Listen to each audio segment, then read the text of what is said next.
हज़रत इब्राहीम अलैहिस्सलाम को आग में क्यों डाला गया?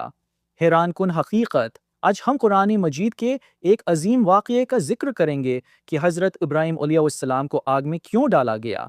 हज़रत इब्राहीम अलैहिस्सलाम ऐसी कौम में पैदा हुए जो बत्तों की पूजा करती थी। आप अलैहिस्सलाम ने अपनी कौम को समझाया कि इबादत सिर्फ एक अल्लाह की होनी चाहिए, क्योंकि वही हमारा खालिक और मालिक है। लेकिन कौम ने आप अलैहिस्सलाम की बात मानने के बजाय मुखालफत शुरू कर दी।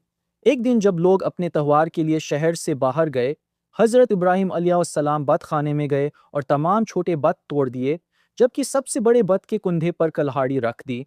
जब लोग वापस आए तो गुस्से से भर गए और हज़रत इब्राहीम अलैहिस्सलाम से पूछा, हमारे माबूदों के साथ ये किसने किया? हज़रत इब्राहीम अलैहिस्सलाम ने फरमाया, अगर ये बोल सकते हैं तो अपने बड़े बत से पूछ लो।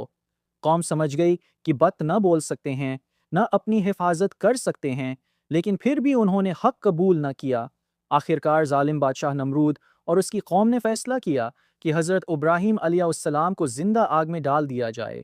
उन्होंने बहुत बड़ी आग जलाई, यहाँ तक कि इसकी शिद्दत के बाद हज़रत इब्राहीम अलैहिस्सलाम को मंजनीक के ज़रिए आग में फेंका गया।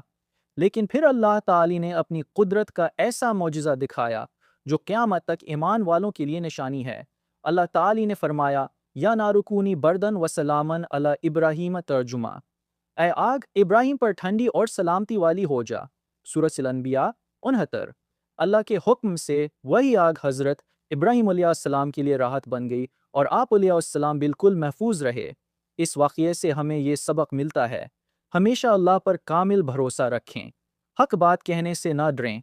अल्लाह अपने नेक बंदों की ऐसी मदद फरमाता है जिसका इंसान तसव्वुर भी नहीं कर सकता।